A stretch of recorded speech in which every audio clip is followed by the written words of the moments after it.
Okay, so you're a UPSC aspirant, right? Trying to keep up with everything. Well, today we're zeroing in on something pretty big, an initiative that could really change things up for global trade and India's place in it. Definitely. Think of this as maybe a shortcut to understanding a complex topic that's relevant for your exams. Exactly. We're going to be unpacking the India, Middle East, Europe Economic Corridor. You might have seen it called IMS. Right, IMS. And it's more than just an agreement on paper. It's this, well, ambitious vision to link up India, the Middle East, and Europe with new infrastructure. And our discussion is based on what the Commerce and Industry Minister recently said at a high-level meeting.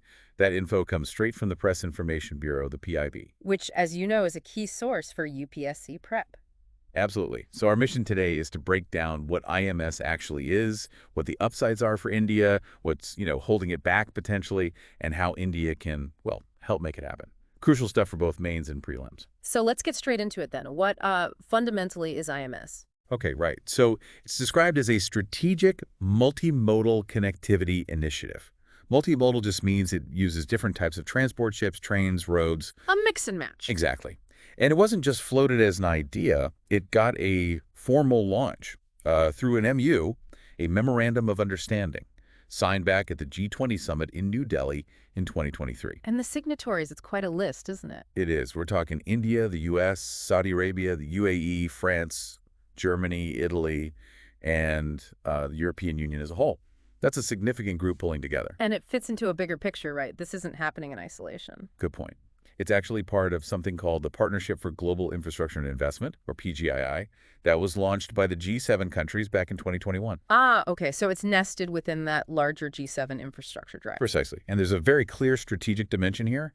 IMF is being framed, quite deliberately, as a transparent, sustainable alternative. And crucially, debt-free, unlike maybe some other large infrastructure projects we know about. Right. Specifically, as an alternative to China's Belt and Road Initiative, the BRI. The emphasis is on respecting national sovereignty. That's a key geopolitical point for anyone studying IR. Absolutely key. So structure-wise, how is this actually supposed to work on the ground? Okay, think of it like two main sections. There's the Eastern Corridor, which connects India across the sea to the Gulf region. You needed the Gulf. Got it. And then the Northern Corridor takes over, linking the Gulf region onwards, up towards Europe. So a sea link, then land links, maybe more sea links. It's an integrated network. That multimodal part is important. It includes ports, obviously, but also railways, roads, sea lines. And looking ahead, energy pipelines and digital infrastructure like data cables. A whole ecosystem of connectivity, not just moving boxes. Exactly. The aim is this seamless flow goods, energy, data across these, well, very vital regions. So turning to India specifically, why is this so important for us? What are the tangible benefits we're hoping for? Well, the numbers being talked about are pretty striking. There's potential talk of cutting logistics costs by up to 30%. 30%, that's massive. And transportation time. Mhm. Could be slashed by up to 40% compared to the usual route through the Suez Canal. Wow. So Indian goods get cheaper to ship and arrive in Europe much faster. That sounds like a huge boost for competitiveness. It really could be a game changer for Indian exporters. Those figures, 30% cost, 40% time, are worth remembering. They highlight that direct economic advantage. And it seems to tie into India's energy plans, too. Yes, absolutely. Think about India's one sun, one grid idea, also. IMEC aligns really well with that. How so? Well, the Middle East has enormous potential for solar power, green hydrogen, renewables, basically. IMEC includes plans for energy pipelines and clean energy infrastructure. So India could potentially tap into that Middle Eastern green energy. Ah, I see. So it's about energy security and green transition, too, not just trade logistics. Exactly. It feeds into securing India's energy needs in a more sustainable way. And surely a project on this scale must attract investment. That's the expectation. IMS is seen as a potential magnet for foreign direct investment, FDI, flowing into India. Particularly in which sectors? Infrastructure, obviously, logistics, but also, very importantly, green energy technologies and digital infrastructure. Right. So the investment could help accelerate India's shift to a low-carbon economy and maybe get access to cheaper renewables. That's the hope. It aligns with India's broader economic and environmental goals. Okay, it sounds incredibly promising on paper. But, huge projects like this always face hurdles. What are the main roadblocks or challenges for IEP right now? Yeah, it's definitely not a clear path. The biggest shadow hanging over it recently has been geopolitical instability. The Israel-Hamas conflict that erupted in 2023 was a major setback. A stark reminder of how volatile the Middle East can be. Exactly.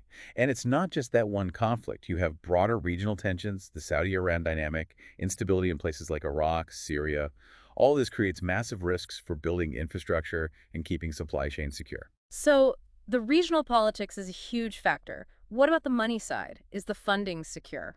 That's another major question mark. The goal mentioned, mobilizing 600 billion US dollars by 2027 under the PGII umbrella for global infra gaps, is incredibly ambitious. 600 billion. Yeah, but for IMEC itself, there isn't really a clear, detailed financial plan yet. Like, who pays for what? How are the costs shared among all these countries? And these aren't small costs we're talking about. No. We're looking at potentially $3 to $8 billion per segment for these kinds of long-term infrastructure projects. Getting firm commitments for that, especially with the global economy being a bit shaky, is proving difficult. Okay, so financing is uncertain. What about the physical risks to trade itself? That's a valid concern, too. We all remember the Ever Given blocking the Suez Canal a few years back, right? Oh, yeah, brought trade to a standstill. And look at the disruptions happening in the Black Sea now. It shows how fragile these maritime routes can be. IMSC's route isn't immune to similar disruptions, whether it's accidents or conflicts or even piracy. Plus, the Indian Ocean is seeing more naval activity from various powers, isn't it? Adds another layer of complexity. It does. Increased militarization raises security concerns for any major trade route running through there. And you mentioned the countries in the agreement. What about the ones left out? Does that create issues? It potentially does. Key regional players like Turkey, Iran, Qatar, Egypt, they aren't currently part of IMS. That could limit its reach and influence in the region. It could. And maintaining political cooperation, even among the members, is going to be a challenge long term. Different countries, different national interests. Keeping everyone aligned isn't easy. And how does it stack up against the existing routes, realistically, like the Suez? Well, the Suez Canal is, deeply entrenched. It's worked for over 150 years. Everyone knows how it operates. It's the default. Exactly. So there's still debate about whether IMEC will actually be cheaper and more reliable in practice, especially if these regional problems continue or get worse. The cost-effectiveness argument isn't fully settled. Okay, one last area, technology. You mentioned digital infrastructure. Any challenges there? Potentially, yes.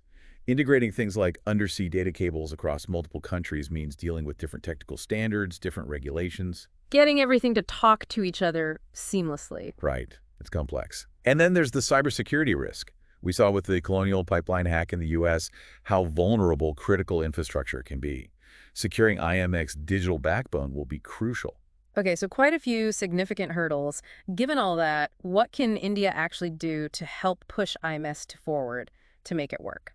India's role is pretty critical here. One practical thing is, while things might be moving slowly elsewhere, India can really focus on strengthening its own domestic infrastructure. Like our ports and railways. Exactly. Upgrading major ports like Mundra, Kandla, JNPT, which would be key nodes, developing economic zones near these hubs, generally modernizing the whole logistics network within India that will connect to IMS.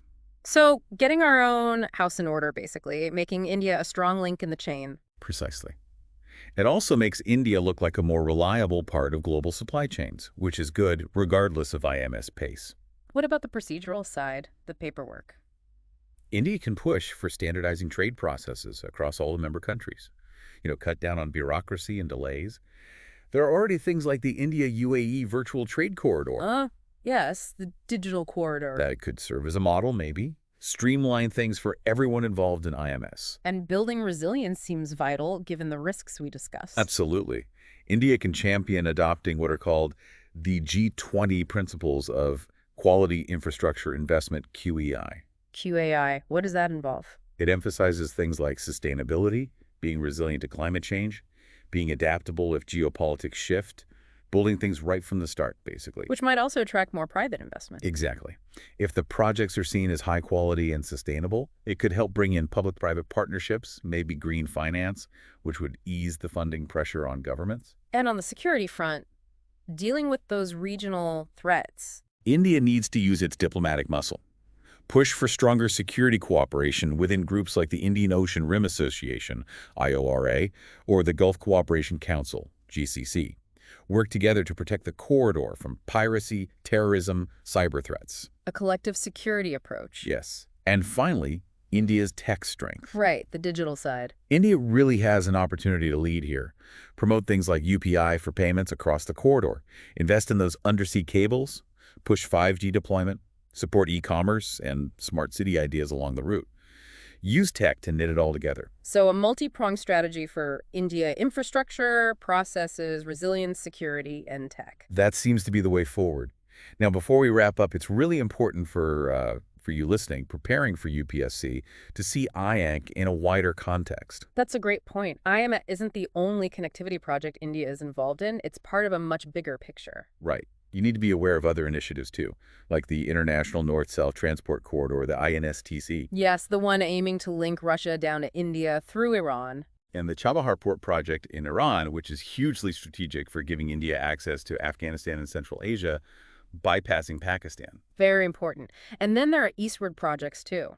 Like the India-Myanmar-Thailand Trilateral Highway for road connectivity into Southeast Asia, and the Caladan Multimodal Project connecting Kolkata with Myanmar's Sitwe port. So seeing IMEC alongside INSTC, Chabahar Caladan, it shows India's broad strategy for improving connectivity in multiple directions. Exactly. They're complementary pieces of a larger puzzle. Okay, so let's try and synthesize this. Our deep dive today shows IMEC is, well, a really significant initiative, potentially transformative for global trade, huge potential benefits for India. And it's a big but. Its success really depends on navigating some serious challenges: geopolitics, finance, logistics. It's complex. And for you, the UPSC aspirant listening in, getting your head around IMEC's nuances, what it aims to do, the upside, the downside, the obstacles, it's vital. This cuts across international relations, economics, infrastructure, core UPSC topics. Definitely relevant for both mains and prelims papers. So here's something to think about after we finish. Given everything we know, the global situation right now, what do you think is the single most critical factor that will decide if IMS actually succeeds or fails? Is it the geopolitics, the funding, the technology, something else? It's worth mulling over. Indeed. If you found this discussion helpful for your prep, please do hit like and subscribe. We'll be bringing you more deep dives into topics relevant for your exams.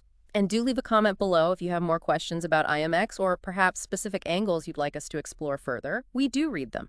And just to remind you one last time, the information we've discussed today comes from that recent Press Information Bureau release, the PIB. Keep an eye on PIB releases. They are a primary source for your UPSC preparation.